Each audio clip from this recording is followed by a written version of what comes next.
15 milliards de dollars.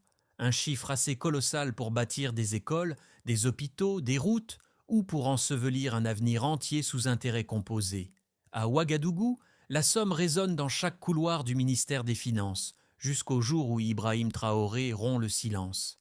On ne peut pas appeler cela de l'aide si elle nous maintient dépendants. Alors, une question traverse le Sahel, brûlante comme un feu de brousse. Si l'espoir s'achète à crédit, combien de souverainetés paieront à chaque versement et qui encaisse vraiment le prix réel de notre futur partagé? L'audit lancé par Ibrahim Traoré n'est pas une simple vérification comptable, c'est une promesse de vérité dans un système bâti sur le brouillard des chiffres. En ordonnant d'examiner chaque versement du prêt de 15 milliards USD, il parie sur un principe risqué, qu'un pays peut survivre à la perte d'argent, mais pas à la perte de confiance. L'enjeu est immense. Restaurer la transparence, redonner un sens au mot aide et prouver qu'un État africain peut se regarder dans le miroir sans détourner les yeux. Si l'audit révèle des zones d'ombre, il pourrait briser la mécanique d'une dépendance institutionnalisée depuis des décennies. Mais s'il échoue, le prix sera lourd. Isolement diplomatique, sanctions économiques ou le retour silencieux du mensonge. Cette enquête ne mesure pas seulement des écarts financiers, elle mesure la capacité d'un peuple à posséder enfin sa propre narration. Et pour ceux qui regardent depuis l'extérieur, une question persiste. Qu'arrive-t-il au monde quand un pays pauvre ose exiger la clarté? La réponse ne vient pas d'un rapport, mais d'un constat brutal.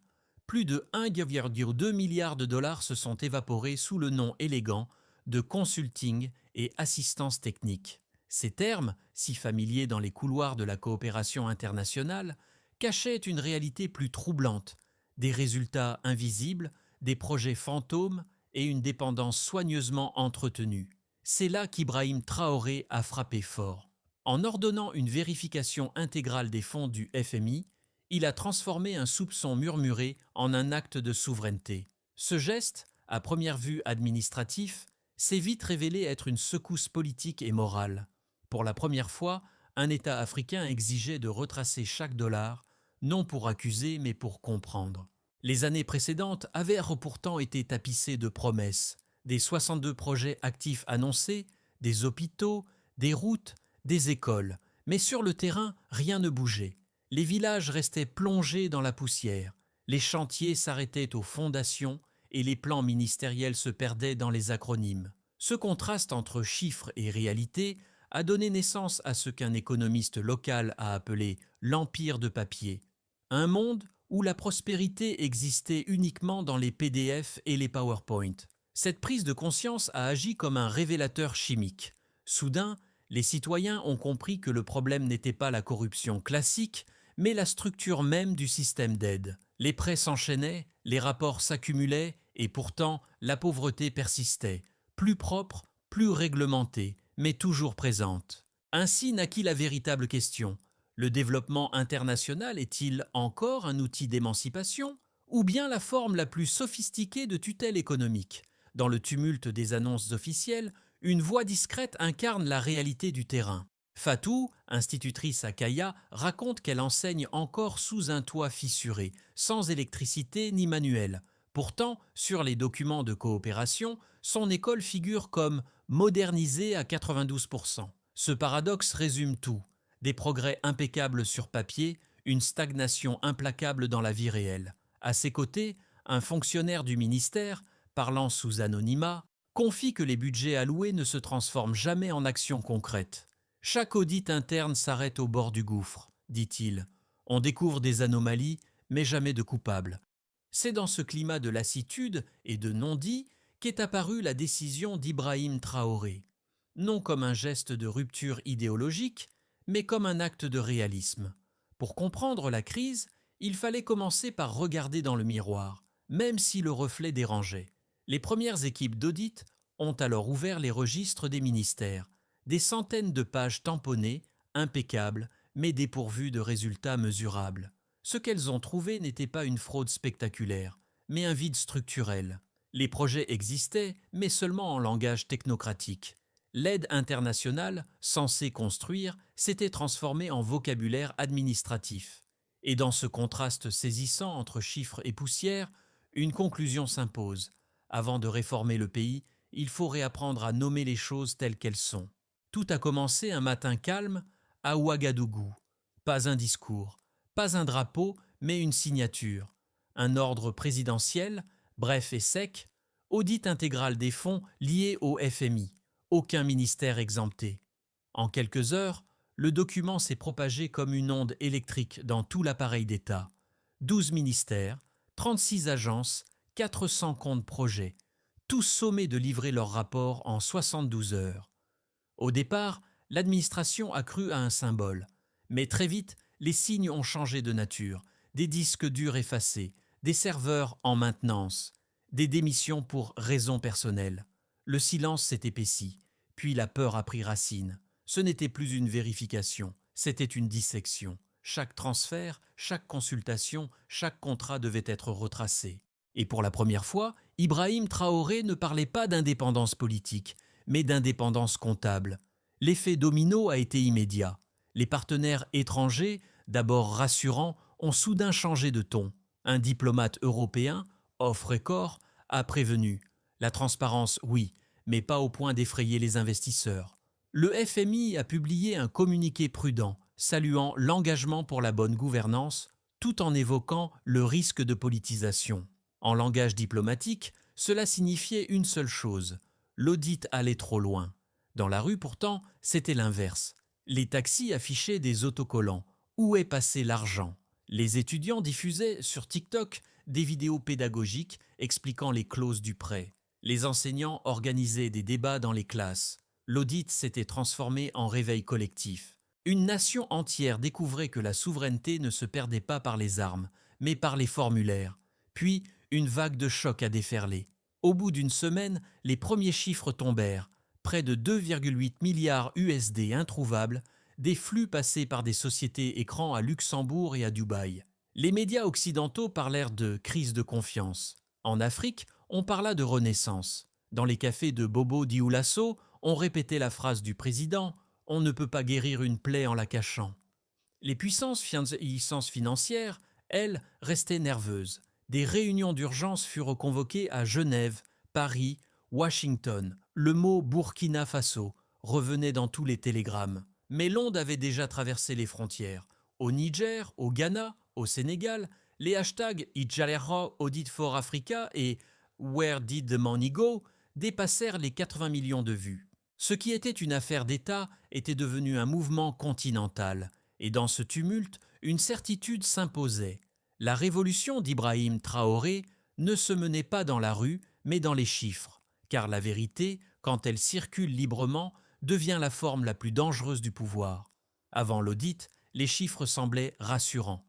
Les rapports du FMI affichaient une croissance prévue de 4,7%, une inflation maîtrisée à 12% et des progrès notables dans la gestion publique.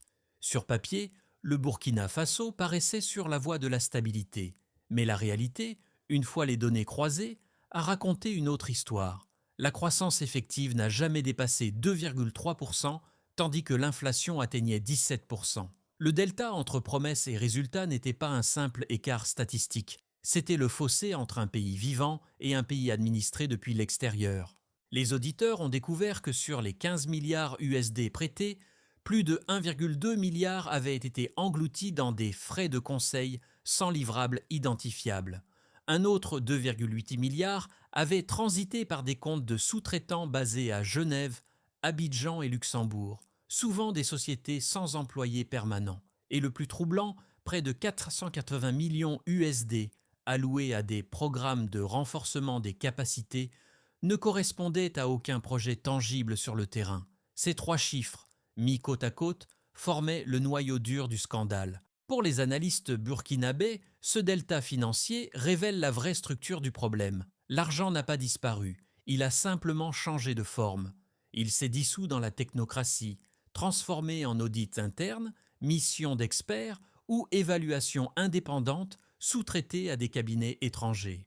Chaque transaction était conforme, chaque signature validée.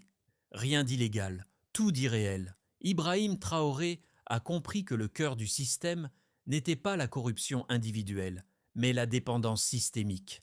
La mécanique était simple. Pour recevoir la prochaine tranche du prêt, Il fallait d'abord satisfaire les indicateurs du bailleur. Ainsi, la logique de reddition de comptes se renversait. Le FMI évaluait, le pays exécutait, et le citoyen restait spectateur. Les chiffres parlaient d'eux-mêmes. Les salaires publics gelés depuis 2019, malgré un excédent budgétaire de 1,1%.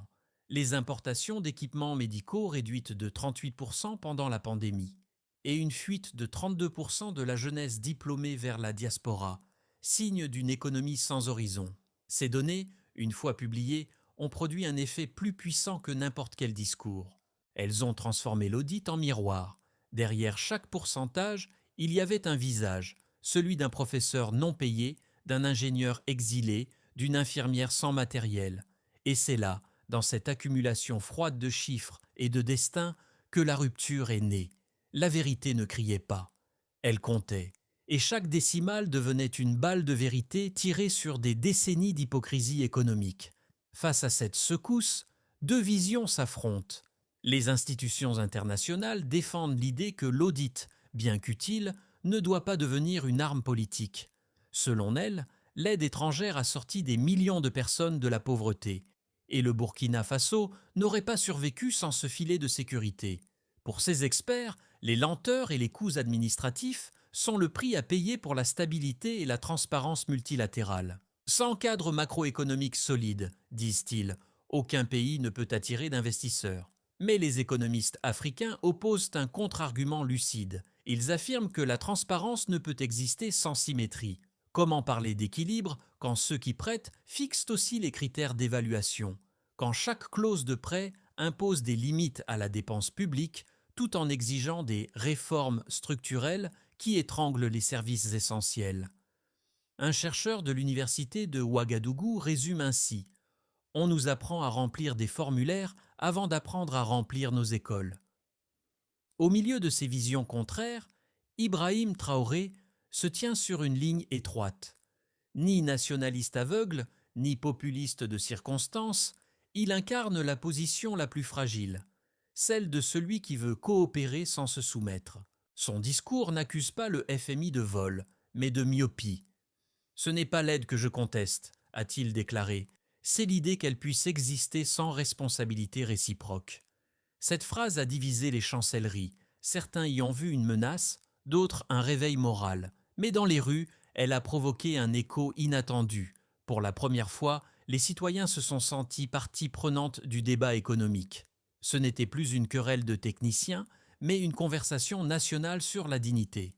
Et peut-être est-ce là que réside la vraie révolution, dans la capacité à transformer les chiffres en conscience et les bilans en voix. La vérité, désormais, ne se cache plus dans les chiffres, elle brûle à ciel ouvert. En une phrase devenue virale, Ibrahim Traoré a déclaré « Ce n'est pas une rébellion, c'est une responsabilité ». 8 mots, une ligne de fracture. Cette réplique a renversé le récit. Ce n'était plus un audit défensif, mais un acte fondateur. Car pour la première fois, un État africain affirmait qu'exiger la transparence n'était pas un signe de défiance envers l'Occident, mais une marque de maturité souveraine. Les chancelleries parlaient de risques systémiques. Le peuple, lui, parlait enfin de justice. À Ouagadougou, les radios locales ont diffusé l'extrait en boucle. Dans les marchés, on le répétait comme un proverbe.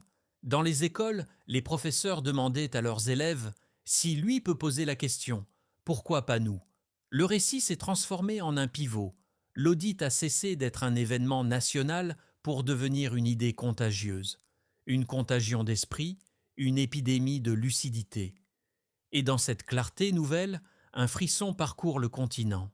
Et si la vérité, une fois nommée, ne pouvait plus jamais être tue, les répercussions se sont étendues bien au-delà des frontières du Burkina Faso. D'abord, dans le secteur public, les effets ont été immédiats. Les ministères ont commencé à publier leurs comptes trimestriels, une première historique. Certains fonctionnaires, autrefois silencieux, ont témoigné devant les commissions parlementaires. L'administration a redécouvert le sens du mot « redevabilité ». Mais cette transparence soudaine a aussi provoqué des résistances. Des cadres supérieurs ont démissionné, des marchés publics ont été suspendus. Le pays entrait dans une zone d'inconfort nécessaire, celle où le mensonge recule et où la vérité n'a pas encore pris sa place. Dans le monde économique, Les réactions ont été contrastées. Les agences de notation ont abaissé la note du pays, invoquant instabilité réglementaire. Pourtant, les entrepreneurs locaux ont salué le geste de Ibrahim Traoré comme un pari sur la confiance intérieure. Nous avons perdu des investisseurs, a dit un patron de PME, mais nous avons gagné la dignité. En quelques mois, les jeunes créateurs ont lancé des initiatives pour auditer les dépenses locales, tandis que des startups développaient des outils de traçabilité citoyenne. Le chaos avait accouché d'une forme d'ordre inédit, la souveraineté numérique. Sur le plan social, la population s'est emparée du débat. Les enseignants expliquaient désormais le fonctionnement des prêts internationaux à leurs élèves. Les radios communautaires organisaient des débats publics intitulés « Notre dette, notre droit de savoir ». Pour la première fois, la démocratie ne se jouait pas dans les urnes, mais dans les comptes. Les citoyens, longtemps considérés comme bénéficiaires, devenaient auditeurs de leur propre avenir. Enfin, à l'échelle régionale, l'impact fut saisissant. Au Niger, au Ghana et au Sénégal, des pétitions ont réclamé la publication des audits des prêts de la Banque mondiale. Sur les réseaux sociaux, le mot-clé HR Audit for Africa a dépassé les 100 millions de partages en une semaine. Un étudiant de Dakar résuma l'état d'esprit général. Si le Burkina ose la vérité, pourquoi pas nous? Les chancelleries occidentales, elles, observaient avec inquiétude cette contagion de lucidité. Ce n'était plus un phénomène isolé, c'était un précédent. Ibrahim Traoré n'avait pas simplement lancé un audit. Il avait déclenché une redéfinition du mot développement. Désormais, sur tout le continent, la question n'était plus combien avons-nous reçu, mais qu'avons-nous réellement construit? Et cette question, une fois posée, ne pouvait plus être effacée. À présent, 3 voies s'ouvrent devant le Burkina Faso. 3 futurs possibles, chacun porteur d'une vérité différente. Dans le premier scénario, l'audit se poursuit sous contrôle, les résultats complets sont publiés partiellement, et la tension avec les bailleurs s'apaise lentement. Le FMI accepte de renégocier certaines clauses en échange d'une coopération renforcée. Le pays reste fragile, mais il conserve un avantage moral, celui d'avoir osé dire non sans rompre le dialogue.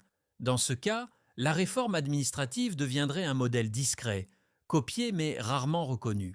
Dans un scénario plus optimiste, l'audit inspire une vague continentale. Des gouvernements voisins créent des commissions d'examen financier, les citoyens s'impliquent et une alliance du Sahel pour la transparence voit le jour. Les États africains commencent à parler d'égal à égal avec les institutions internationales, soutenues par un réseau d'experts indépendants. Cette évolution ne serait pas un rejet du monde, mais une réintégration par la lucidité, un partenariat d'adultes, non de pupilles.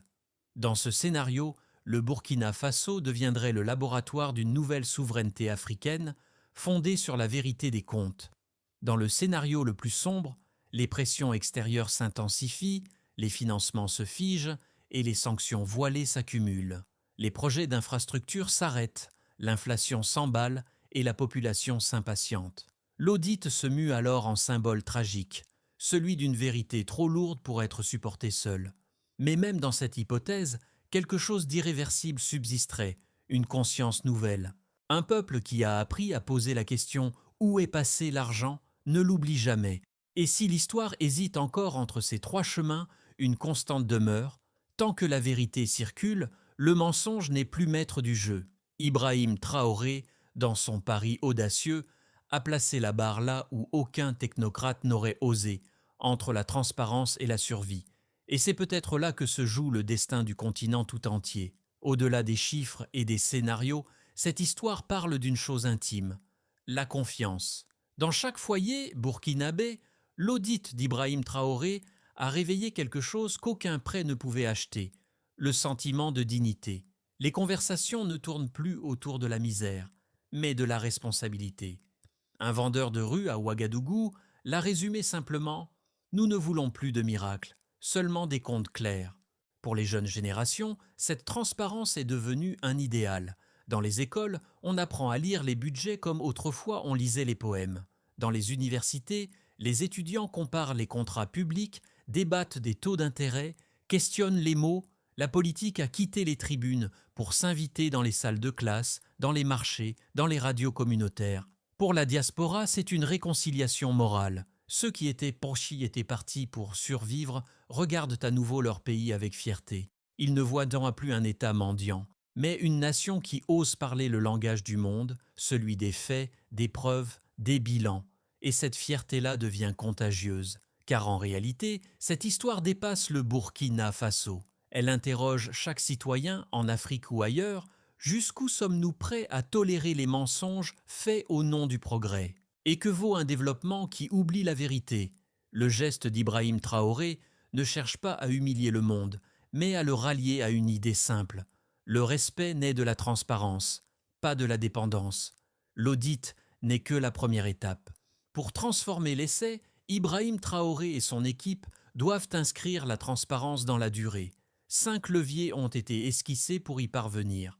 D'abord, numériser la dépense publique. Chaque transaction supérieure à 1 million de francs CFA sera enregistrée dans une base en ligne ouverte au public. Cette traçabilité simple mais radicale ancre la responsabilité dans la technologie. Ensuite, former les agents à la lecture budgétaire. Des centaines de fonctionnaires locaux recevront une formation accélérée en audit et gouvernance. L'objectif, que chaque ministère devienne son propre contrôleur avant d'être contrôlé. Puis, intégrer la société civile. Des associations d'enseignants, de journalistes et d'étudiants participeront aux revues trimestrielles des dépenses. La démocratie deviendra une culture comptable, pas seulement un rituel électoral. Par ailleurs, redéfinir le dialogue avec les bailleurs.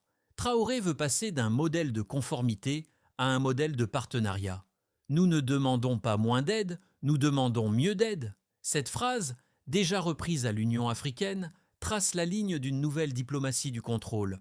Enfin, créer un indice africain de transparence, un outil régional pour comparer les flux de financement et suivre les écarts entre promesses et réalisations. Ces mesures ne garantiront pas l'immunité contre la corruption, mais elles offriront un antidote, la visibilité. Et si le monde veut bien écouter, peut-être comprendra-t-il que la souveraineté n'est pas une isolation, mais une méthode. Le jour où un peuple peut lire ses propres chiffres, la dépendance cesse d'être une fatalité. Dans la cour poussiéreuse de l'école de Kaya, Fatou, l'institutrice du début, lève les yeux vers le nouveau toit en tôle. Ce n'est qu'un petit bâtiment, mais il brille sous le soleil comme une promesse tenue. Elle se souvient du jour où Ibrahim Traoré avait dit « Chaque franc doit avoir un visage ». Et pour la première fois, elle comprend que cette phrase n'était pas une métaphore, mais une méthode. Le Burkina Faso n'a peut-être pas encore gagné la bataille économique, mais il a remporté quelque chose de plus rare, la bataille de la conscience. Ce n'est plus un peuple qui attend, c'est un peuple qui vérifie. Les routes viendront, les hôpitaux aussi. Mais déjà, la lumière a changé. Et dans cette lumière nouvelle, une certitude demeure. Quand la vérité devient un bien commun, elle cesse d'être un risque. L'audit aura peut-être coûté des milliards, mais il aura rendu au pays ce que nul prêt ne pouvait offrir, la capacité de se regarder sans honte et de dire « Nous savons maintenant où est passé l'argent ». Ce récit n'est pas seulement celui d'un pays, c'est celui d'un réveil. Le Burkina Faso, sous l'impulsion d'Ibrahim Traoré, n'a pas choisi la facilité, il a choisi la clarté. Et dans un monde saturé de promesses, cette clarté devient une forme de courage. La question qui subsiste n'est plus technique, mais humaine. Combien d'autres nations auront la force de se demander, sans détour, où va réellement leur avenir? Car la transparence n'est pas un luxe, c'est la première pierre de toute dignité collective. Si vous croyez que la vérité doit circuler autant que l'argent, partagez cette histoire, parlez-en autour de vous. Chaque mot échangé, chaque débat ouvert prolonge ce mouvement né à Ouagadougou. La révolution dont il est question ici ne se brandit pas. Elle se lit dans les chiffres, dans les yeux, dans la mémoire d'un peuple. Et peut-être qu'un jour, grâce à ce simple acte d'audace, le monde entier se souviendra que le courage commence toujours par une ligne claire, celle qui sépare le mensonge du compte exact.